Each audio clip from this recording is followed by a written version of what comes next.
Well, I recently found out through a family member who got to digging into ancestries and 23andMe and stuff like that, that I have a 28-year-old daughter that I've never met. Oh, my goodness. You had no idea? No idea. None whatsoever. Wowzers.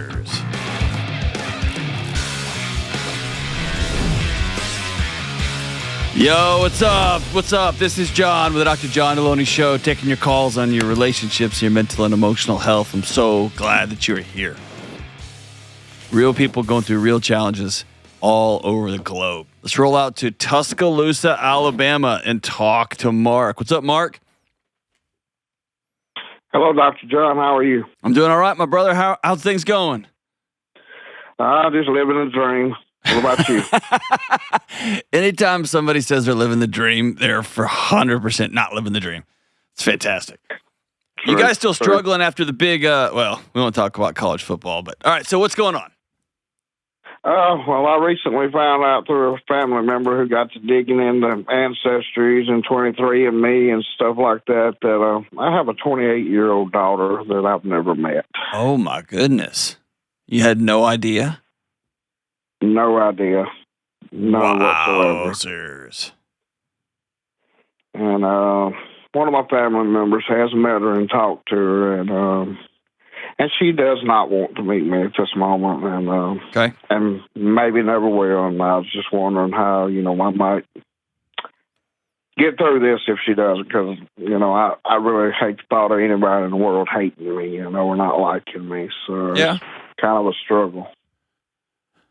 Wow. Who's the mother?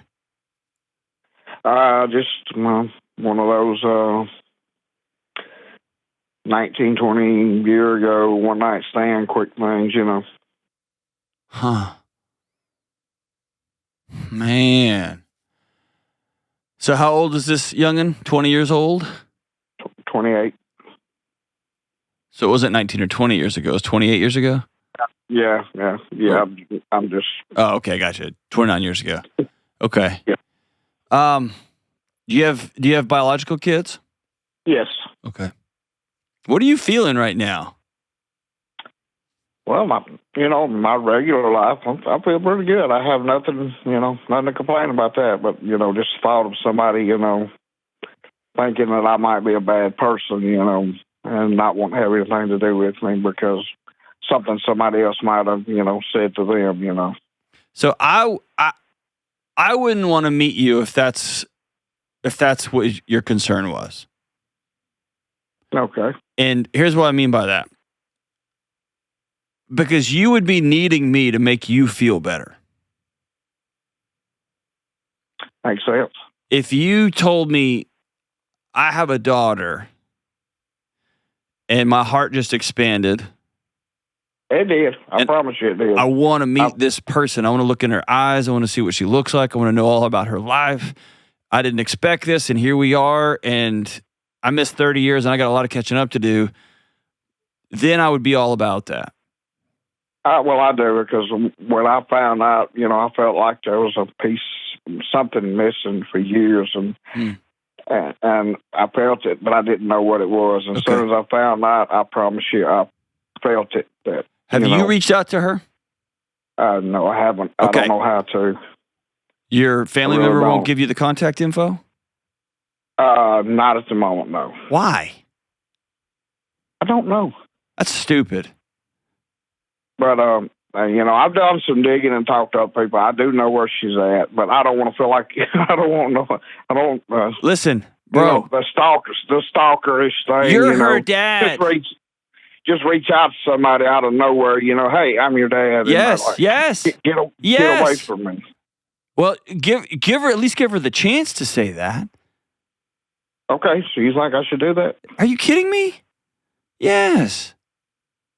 And I would do it gently, because this is probably a huge, clearly is a huge, okay, number one, I don't fully believe you're a family member. You don't believe that? I don't believe they've talked. Me. What kind of scummy family member wouldn't tell you, hey, here's how to get a hold of your daughter that you didn't know you had? What a control freak of a jerk. That's lame, man. I'm mad on your behalf. That's number one. But forget all that. Maybe let's pretend this family member is telling the 100% truth. Yes. It doesn't matter. You know how to use the internet. You know how to call somebody, hire somebody for crying out loud. You have a daughter out there. Yes, I do. Like I said, I know where she's at. Okay. And here's what I've looked. I would start with a letter. And I would be. But I do not have an address to send it to. I think go deliver it to her front door, dude. Well, I don't know exactly where she lives. Okay, then hire a private investigator. Within 24 hours, you'll have all that information. It's going to cost you $1,500. Okay, so you don't think you believe I need to reach out and not be scared to do it? Bro, this is your daughter. But if you go in there and say, hey, the thought of you being mad at me, I just couldn't live with myself, then I wouldn't even acknowledge the letter. Right. If you sent a letter that said, I just found out the wildest, most amazing news. I have a daughter that I haven't met for 30 years, and I didn't even know you were here. We found out through 23andMe. I'm stunned, as you probably are. I don't know what stories you've heard about me. Here's about my life. I feel like another chamber in my heart just opened up, and I feel like I got a lot of catching up to do, but I also realize this throws a huge grenade in your life. Here's my contact info. Here's my cell phone number. I don't know how to do this right because I've never had this happen, so I don't want to smother you. I don't want, you see what I'm saying? Right, man. That's nothing. I just don't know how to do it. Lead with that. No, there's not a roadmap for how do you say hello to a 30-year-old child of yours that you didn't even know you had because you had a one-night stand, and your partner that you had a one-night stand with just didn't tell you? Right.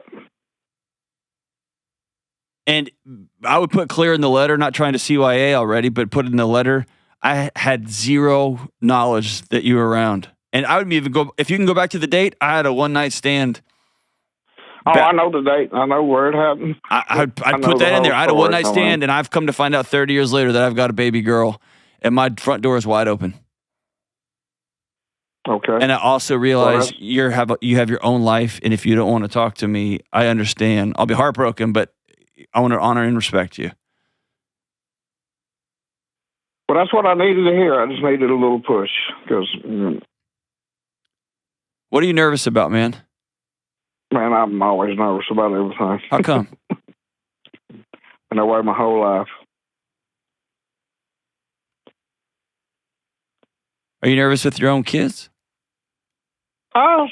Sometimes. Okay. It's okay to be nervous about stuff and be anxious about stuff. I'm that way. But if you need to today, Mark, do me a favor. How old are your kids? Well, I've got a 22-year-old son and another daughter that's 27. Okay.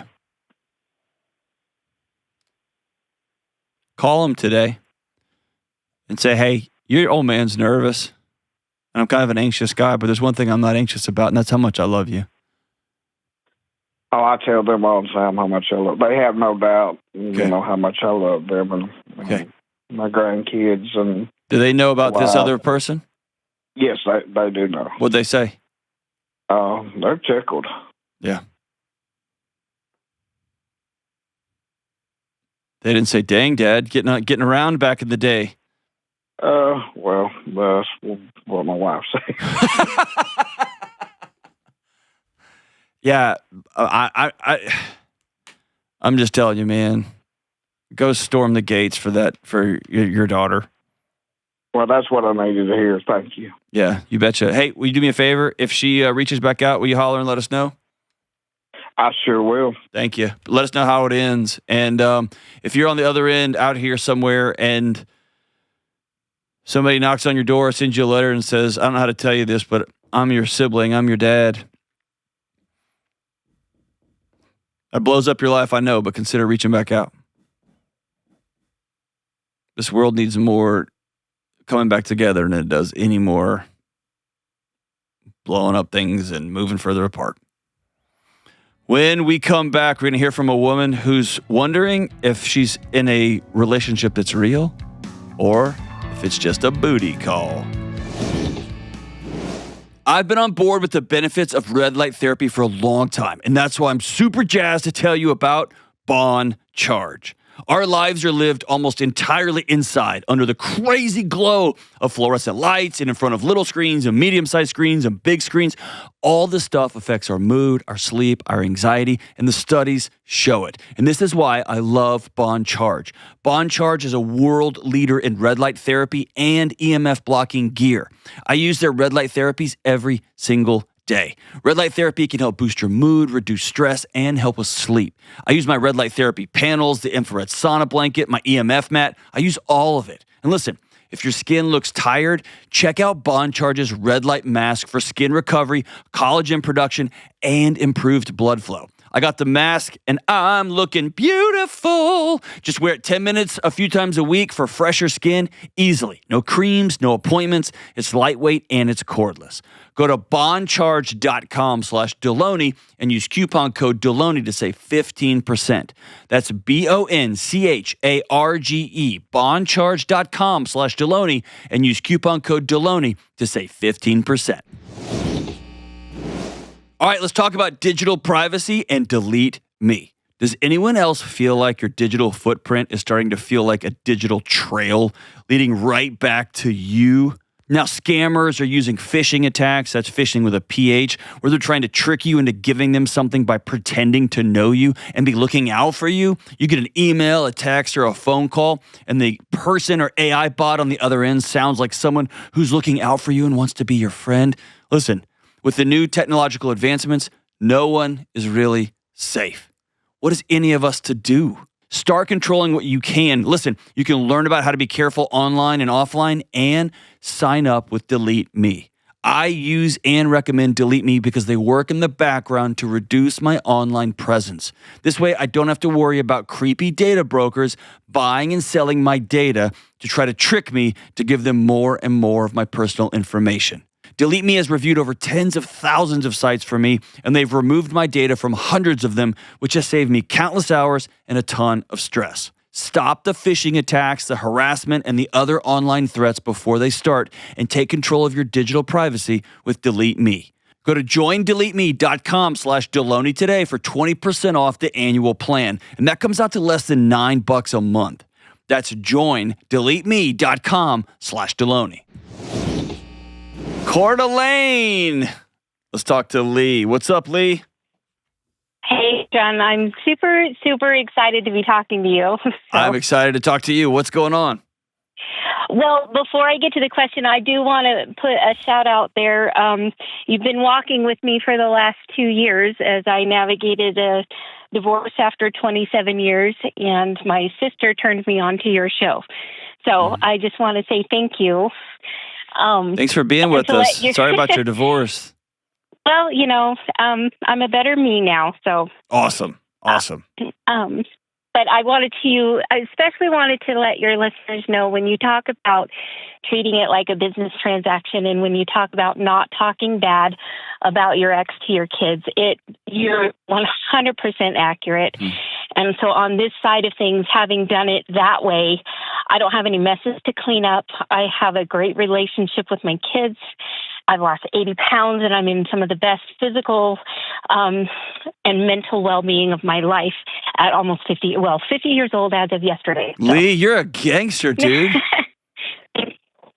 It's all due to you guys helping out. But my question is... Hey, if you keep getting older, you're going to be as old as Kelly one day. God, well, it's not a bad thing. I'm excited to be 50. I've been running around with Fabulously 50 on my car. So that's amazing.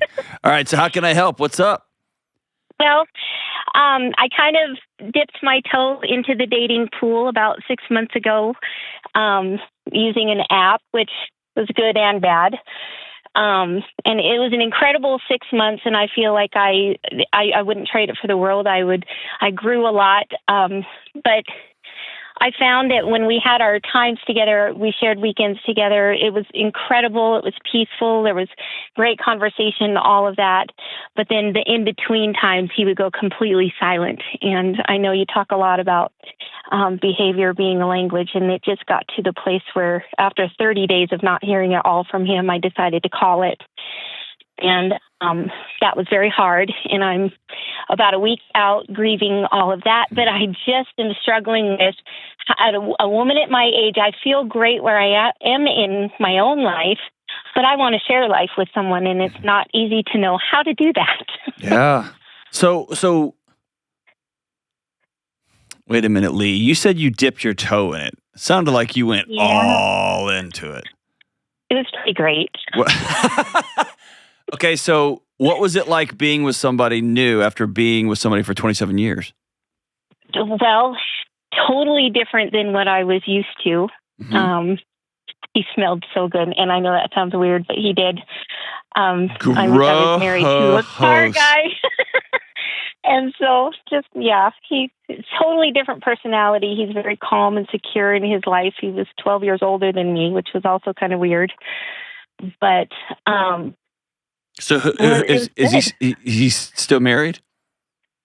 The guy that I dated? Uh-huh. No. What was he doing during the week? Divorced also. Where he wanted to avoid you? I don't know. I really don't. We lived about 45 minutes apart, so he's a monitor on a school bus just as a way to hang on to benefits until he can retire from a very good job. He was very secure financially. Everything's paid for, and he has a good retirement account. So it was everything that, on paper you look for, especially later in life. But I don't know. I don't know why he went quiet. It could be that I was too much for him. It could be that he wasn't really ready to commit to anything. I don't know. He committed to some pretty wild weekends with you. Low key, but yes. All we ever did was just kind of hang out together and watch TV and enjoy each other emotionally and physically. But ew. Ew. I know. That was healing for me, though, because I honestly thought I was broken for a really long time. No, I know. So, let me circle all the way back. What's your question? I guess I struggle with. I know it sounds weird, but I struggle with putting myself out there. I love people and I love meeting people, and I have no problem on a casual level. Just like the girls at my coffee shop, they all know me and I know them and all of that. But to take it to another level, other than using the dating app, I really would like to try something different. And I just don't know where to do that. I think I know. Wait, go ahead. I feel childish even just asking the question, but okay, why? I guess why? Probably because I grew up in a religious culture that you did not date unless you absolutely planned on getting married, and you didn't do that till you were at least out of high school. And okay, you're 50. Let's just call that. I know. Let's just call it. Okay, you're free. Yeah, you're free, but I don't know how. I know you don't know how, and in a oversexed dating culture that's just gone insane, you're going to get yourself hurt, and you know that. Yes. And so there's a balance between, like, some guy has to call your dad and court you or whatever that wildness is and whatever. Right. And has to come over to your house in a covered wagon with a staff and be like, I knock 3 times for 4 goats or what. I don't know what happens. Like there's that. And then there's like 50-year-old Lee, like out here on Broadway in Nashville in a pedal tavern all by yourself in boots and like short jean shorts, just going, I'm fabulous at 50. And you're just rocking it on to the break of dawn. There's a balance there too. Right? Yes. And so I think, and can I like be super direct? Yes. You kind of just got your heart broken. I did. You did. And so trying to fab 50 over that sucks. Yeah. You had a picture of, I'm going to be careful this time, and I know what I'm looking for, and I'm going to date carefully. And you ended up hooking up with Dan, the bus driver, and you became a weekend booty call. And you're like, no, he has a retirement account. Yeah. And then he just ghosted you all week until he wanted some weekend, what'd you call it? Emotional and physical. Ugh. He smelled nice. Right? Okay, so here's the thing. Yes. Here's what I want you to do. Don't pretend that your way of navigating the world, which is kindness, laughter, and what's the right word? Bubbliness. That is both your way of navigating the world, and that's both your way of protecting yourself from the world. Fair? Yes, very fair. You smile and things away, right? Yeah, I have a tendency to put everyone else's needs first. That's right. And that's why I would love to hang out with you. Because you're awesome. And I would leave feeling better about myself, which is cool. Right? It's both and. So I don't want you to pretend that your outgoingness and your kindness and your fun with the people at the coffee shop is the same thing as letting your heart get trampled by some guy for a quarter of a century. Mm-hmm. And then you decide to put yourself back out there. Those are two different things. Okay. I want you to protect your heart with the seriousness that it deserves. And how do we do that? We're going to start with what are non-negotiables for me? And burning down your childhood will not give you peace. No. I recognize that, yeah. Looking at your childhood and saying, some of the stuff was nonsensical, some of the stuff was idiotic, and some of the stuff I actually buy into now. I agree with it. Mm-hmm. And so saying, here's going to be my rules about sex, here's going to be my rules about dating. If you don't call me in 3 days, I'm moving on. Mm-hmm. And I get to move on because I've been in unsafe relationships for a long time, and I'm not doing that again. And I get to have my heart broken, and I get to be sad, and. Does that make sense? It does. It does, and I've recognized a lot of that. I really kind of deconstructed the way that I was raised and brought it down to kind of the foundations of what I want to hold on to and what I want to let go of. Perfect. And then I guess one big thing I've heard, at least, I wish it wasn't this way, but it still is that like the rules are all different now. Oh man, they are. They're just all different. And so it might be that you got to ask somebody out if you see them and like them. I love that you're getting off the apps. I think they're catastrophic. I think they're such a disaster. But also, then you're like, okay, what am I supposed to do? Just ask a stranger out in the coffee shop? Yes.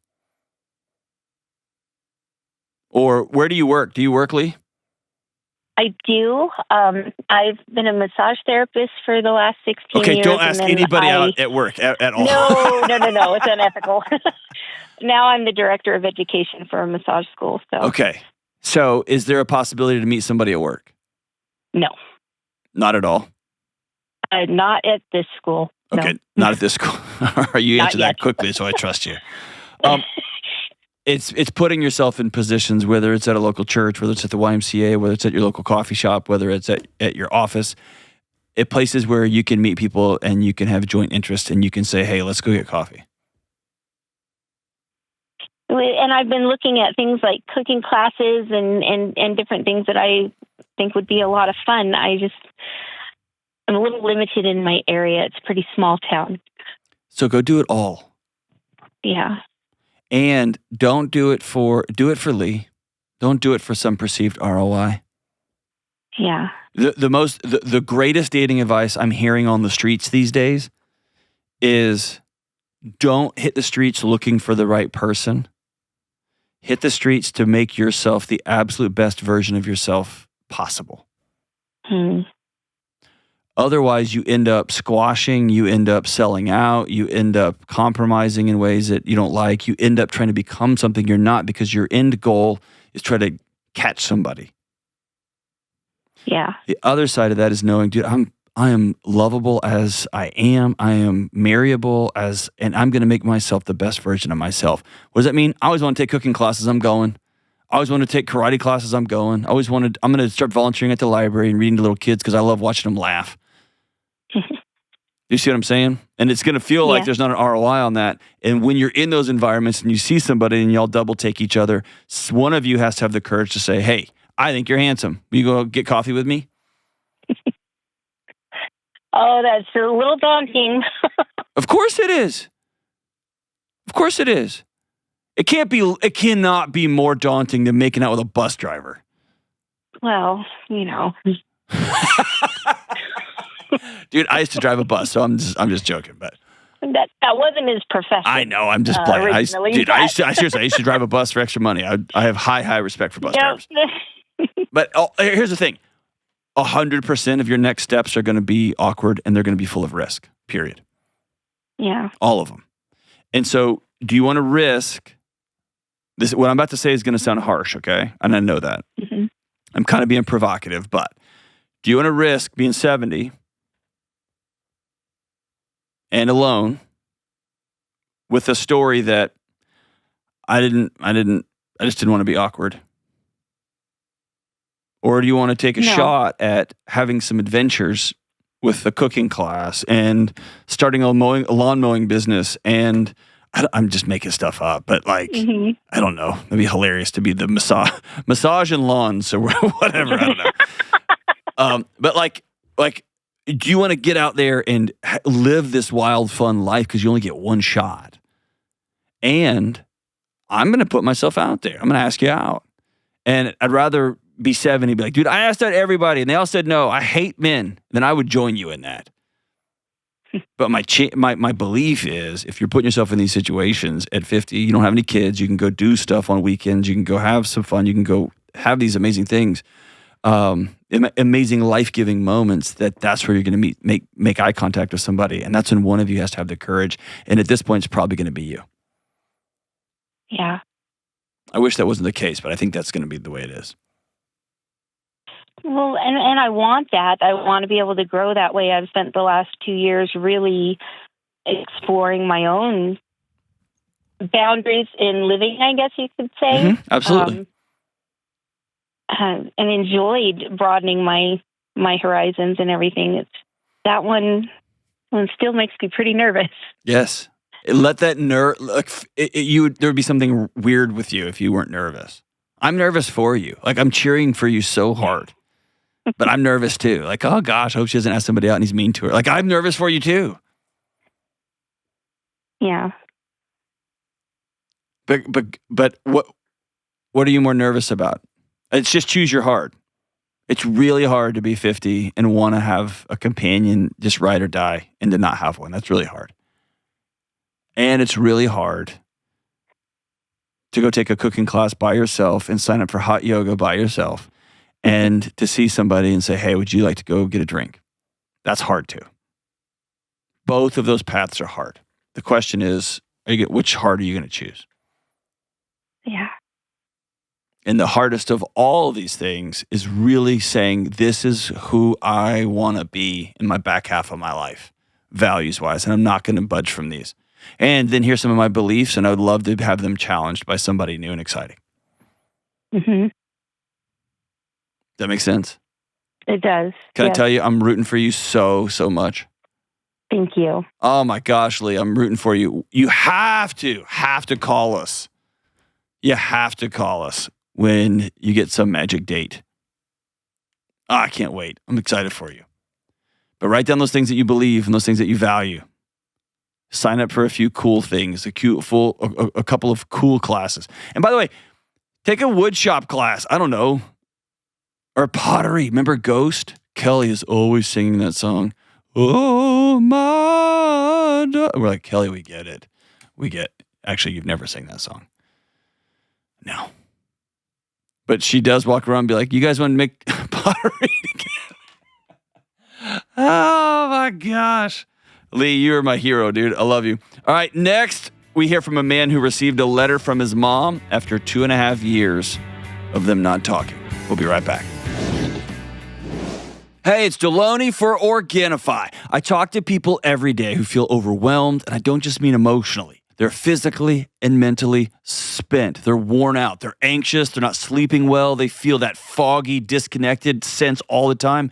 And most of them are just trying to push through with coffee and more caffeine and willpower. Can we all just agree what we're doing probably isn't working? Redlining our bodies every minute of every day is just burning everyone to the ground. That's where Organifi comes in. Organifi makes organic superfood blends and gummies, which I love, that are designed to support your body, your mind, even your emotions, so you don't just set everything on fire. You just mix Organifi's superfood blends with water, and you're good to go. For me, it's green juice in the morning for focus, red juice in the morning and the afternoon for clean energy without the crash, and I love my Happy Drops to boost my mood, and the She Legit gummies that help me feel like a laser beam. Look, most people don't have to overhaul their entire life to start feeling better. You just have to listen to your body and start making some small daily choices. And you can start with my friends at Organifi. Go to Organifi.com/Delony and use code Delony to save 20% off. That's 20% off with code Delony at Organifi, Organifi.com/Delony. Evansville, Indiana. Let's talk to Lewis. What's up, Lewis? Hey, how's it going? Dude, rocking on to the break it down, brother. What's up with you? Sitting in a parking lot outside a factory talking to you. That's not creepy at all. Not at all. Not at all. What's up, man? So I'll just jump into it. It was a little over 2.5 years ago when I last had any significant communication with either one of my parents.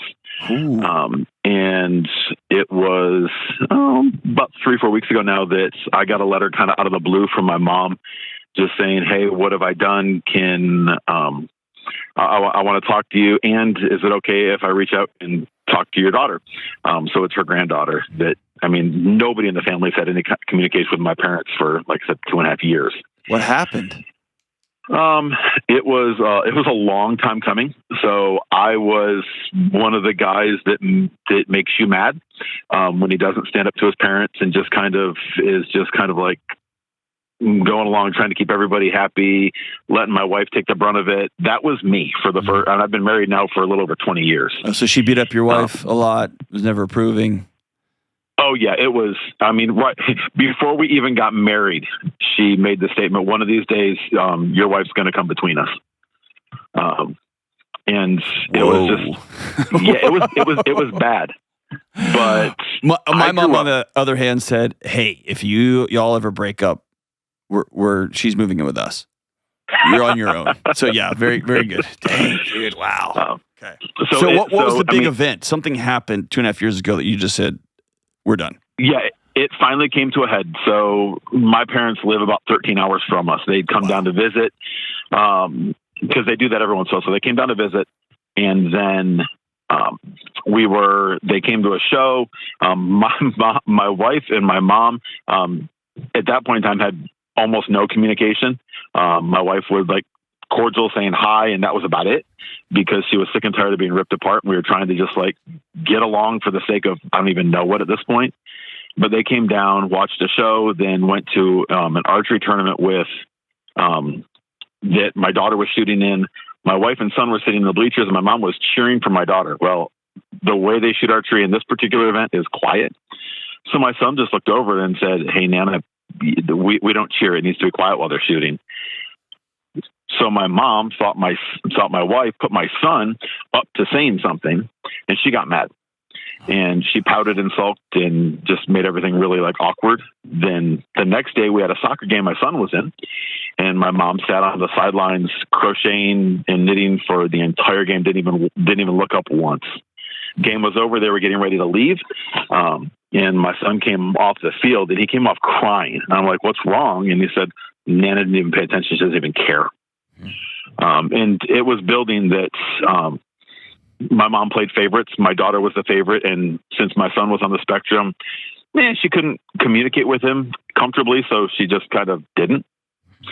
And everybody in the family saw it. So, and I let it go. So I got to own that one. I let it go, but it came to a head that day. And I just walked up to him and I said, before we try and say this goodbye, we got to talk, because my son's really upset. And at which point in time, she's like, well, what do we do? And I said, well, this is what happened. And she goes, I don't need this effing crap. Got in the car, slammed the door. And then they drove away. A couple of days later, I tried to have a phone conversation with my dad. And all he did was yell at me and tell me how much of a problem my wife is and how horrible of a person I am. So I backed away from that conversation and I ended up sending him an email saying, listen, if we're going to go forward, we need help. We need to get a professional involved because we can't talk this out on our own. His response was, well, if you can't talk to me, a counselor's not going to do any good because I'm asking you the same questions they are. And I just said, that's what it's got to be. And the last message I got from him was, have a good life. Dude, I'm sorry, man.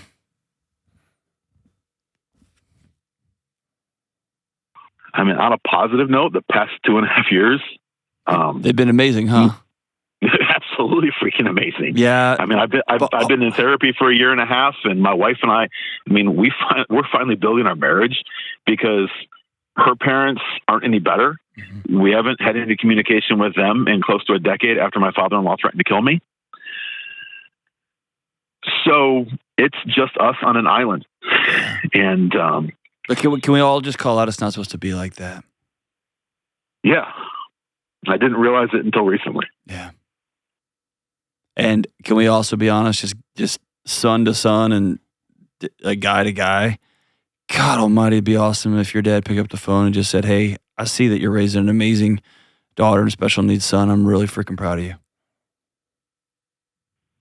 That'd be great, but that call will never come. I can't wait for it. No, I know.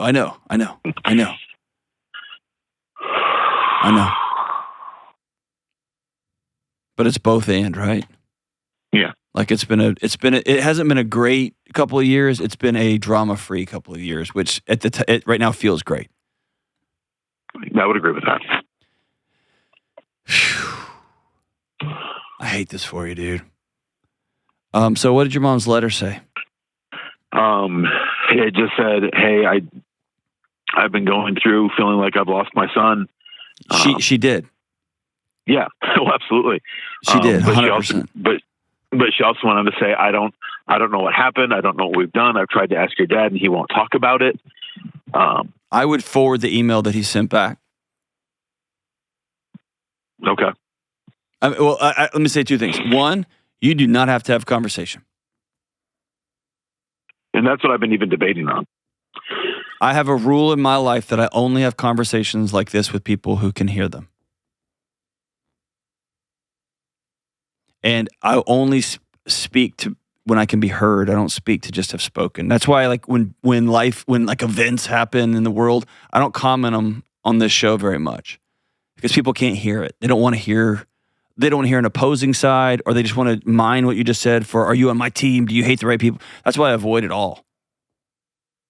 And so, yeah, I learned that from you, and I've been actually implementing that in my life, and it's been good. Yeah, I mean, nobody cares. Like, right? Like, I don't want to speak just so I can be like, I was on this team. Now, unless it's some like grave injustice, and then I'll speak my mind on it. But so if you don't think they can hear you, the fact that she's saying, I don't know what happened, I feel like I lost my son. Like, yeah, you told me to F off and you closed the door and drove away. And then when I called back out, Dad told me to have a good life. Yes, you lost your son. You told me to leave. Like directly, not even behaviors of language. Like you told me to leave. And so if there was a letter that was like, oh my gosh, I realized I pit you against your wife. I was wrong. Like I realized X, like I messed this up and I want to start from ground zero. I would honor that. I would. And I might be a sucker, but I would honor that. But even just you telling me what that letter says is more of like a backwards, like, I don't know what happened. I just don't know what happened. And my guess is that's kind of her move your whole life. Oh, absolutely. She throws a grenade and she's like, what? She tells that was it. Yeah. Like she tells you your wife, and that's just Gaslight 101, right? I realize that now. Yeah. Yeah. Well, yeah. It was, I mean, I thought I had a normal childhood, but yeah, a year and a half of therapy is kind of opening my eyes. Yeah, there's nothing better than a therapist that goes, hey, that's not supposed to happen like that. And you're like, oh, thank God. Really? Yeah.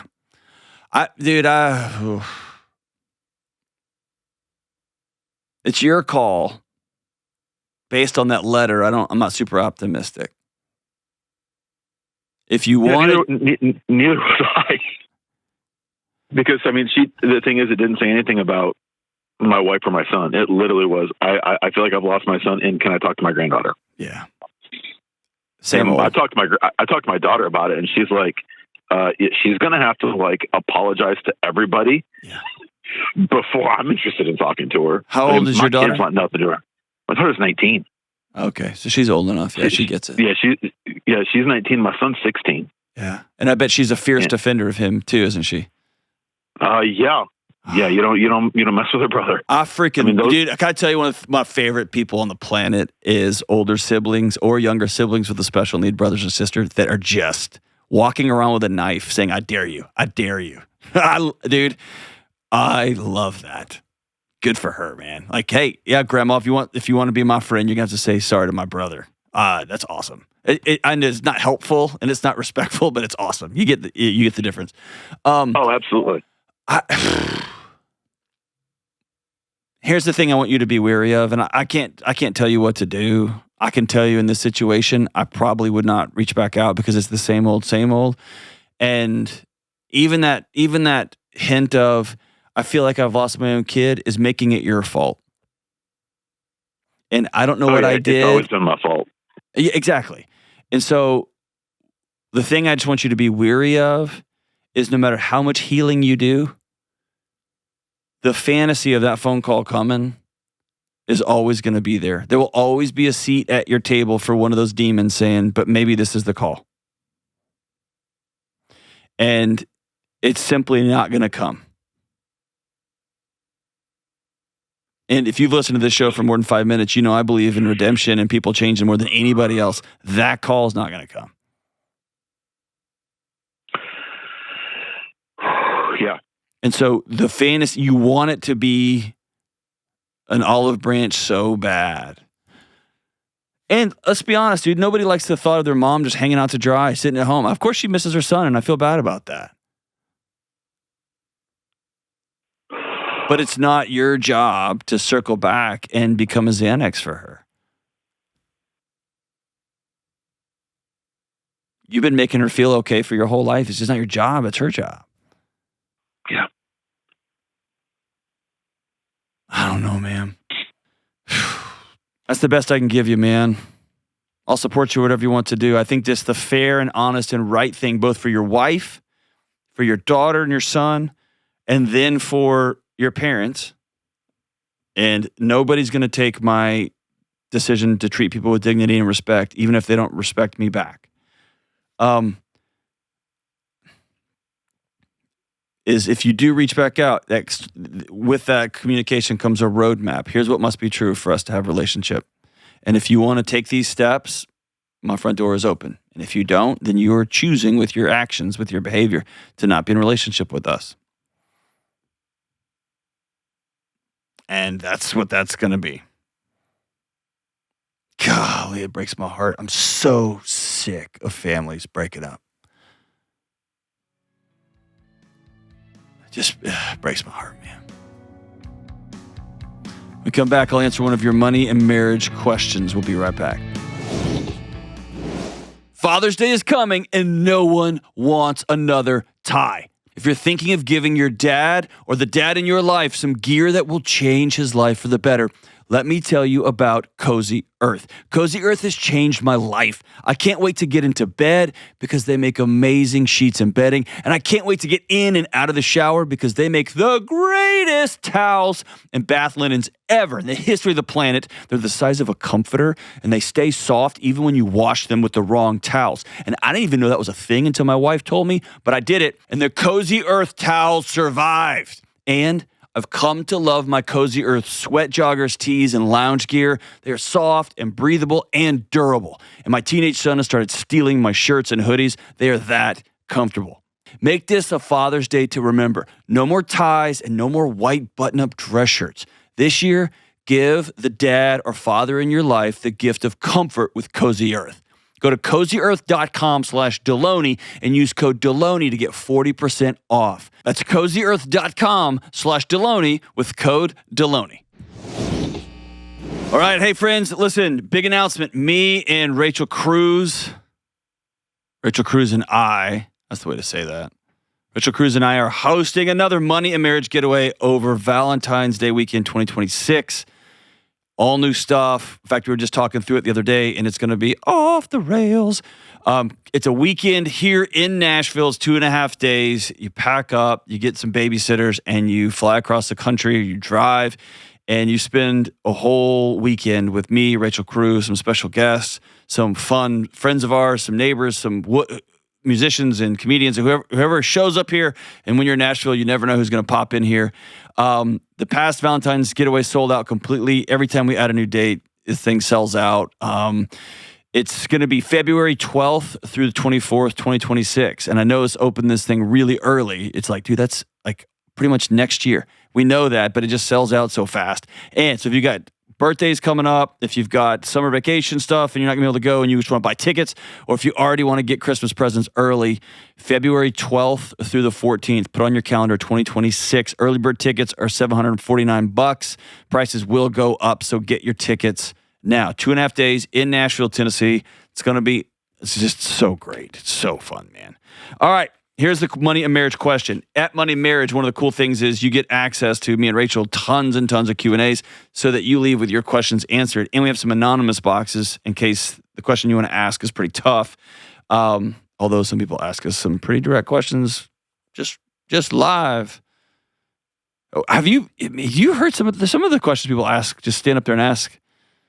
Should we circumcise our son? Should we? You're like, okay, guess we're doing this. Guess we're doing this one. Yeah, people ask some questions that I'm glad that they feel comfortable enough to ask, but that I was shocked to find out that they were asking them just in front of everybody. But that says a lot, so that they're comfortable enough in the room, and that's pretty awesome. Yeah, we do work pretty hard to make it a comfortable place for people just to drop their shoulders a little bit. All right, here's a question. Can you provide some tools to help my wife when she feels like a burden? Sheesh, this is a really big question because it could be all over the map. Somebody could be struggling with major depression. Someone could be struggling with catastrophic anxiety. It could be all kind of things people are wrestling with. They could be struggling with some sort of addiction disorder, any number of things going on with somebody. And so they know every time they walk into a room that everyone has to bend their world to make space for them. So that's number one. Number two, and this is the one I'll spend most of the time on. Maybe your wife has just learned, I'm not going to ask for help because he rolls his eyes. I'm not going to ask for help because he goes, I'm not going to ask for help because he's always coming in talking about how tired he is and exhausted he is, and everybody at work's just always nagging him, and then he plops down on the couch and grabs a beer and turns the TV on, or he just sits there on his phone, or he disappears into the bathroom for a 45-minute pseudo dump, even though no human can go to the bathroom for 45 straight minutes. There's just not that much cha-cha-lot. Your small intestine's not that big. But they just go hide inside their own house, inside their own bathroom. And a wife just learns his life would be better if I just left him alone, which over time becomes, I feel like, a burden. Or it may be that she doesn't want to reach out to friends for help, or she doesn't want to go to a counselor because money's tight right now. And all of this stuff is this idea that the world would be better off without me. Almost always this is a story that comes from childhood. When a parent said, my gosh, this is so expensive. My life was so fun when you weren't here. You have any idea how much fun we had before you were born? Do you know how expensive college is? You're wasting my time. I cannot believe you didn't make straight A's. It's some kind of story that somebody learns early on, that their role is to make sure everybody else is okay. Their role is to just put their head down and get small. And then when you become a spouse, a wife, or a husband, then you're carrying half the weight of this family. And in fact, you're never carrying half the weight. Sometimes you're carrying 20% and that's all you got. Sometimes you're carrying 80% because just of the season you're in. And you feel like, it would be better if I just disappeared here. And so a couple of things I've learned is to not address the burdensomeness head on. That's for a therapist. And so if you are struggling with addiction, if you're struggling with depression, if you're thinking about hurting yourself, you got to go call somebody. And if you're married to somebody who's struggling with those things and they won't make that call, you got to make that call. Be willing to risk short-term chaos in your relationship for somebody still being alive, for somebody getting the psychiatric help that they desperately, desperately need. Beneath that, here's a couple of ways we're going to quote unquote practice teaching somebody they're not a burden. And we're actually building out a marriage app just basically for this thing. It's going to be amazing. It actually is amazing. I've got the beta on my phone right now. It's really amazing. But it just starts with a simple, hey, how can I love you today? Oh, don't do it. No. I'm going to do one thing and I'm going to pick it. But I would really love it if it was something that would really help you out. And if you make this a regular practice, you put it in your phone, you do it every single day. Hey, how can I love you today? What's your picture of tonight look like? Well, I've got to go to the store and I've got to do this. Let me go to the store for you. No. All right, here's the deal. I'm going to the store. I'm going to take a picture from the Kroger or Publix parking lot. I'm going to send it to you. And I'm going to go in there and shop. And you know what happens when I buy groceries with just me. Send me a list because I'm going to stop by and go. And you walk in the door, even though you're exhausted from work, even though you're working overtime and you're fried, even though you've got so much going on, your mom's giving you drama and your sister's whatever. You walk in with a smile on your face and you're like, I'm home. Sometimes it's just turning on music in the car and singing really loud while you pull in the driveway. Sometimes that's just saying a quick prayer. Sometimes that's using the Hallow meditation app, whatever you got to do to walk in the door so that you can, I'm here and I got the groceries. Guess what else I got? Dinner. Guess what else I got? Flowers. Here's the third thing you can do. So that's what's your picture of tonight look like and how can I participate in this? How can I love you today? And then the third thing is constantly, and this is the one time that love language stuff, normal stuff makes my eyes roll out the back of my head, but doing things on a regular basis with joy in a language that your partner can hear it and absorb it. So if gifts is the language, I'm just going to grab a flower. I'm going to grab a little trinket from the office. I'm going to get 2 Reese's Pieces cups out of the jar on the way out of the office. I'm going to take them home and drop them down.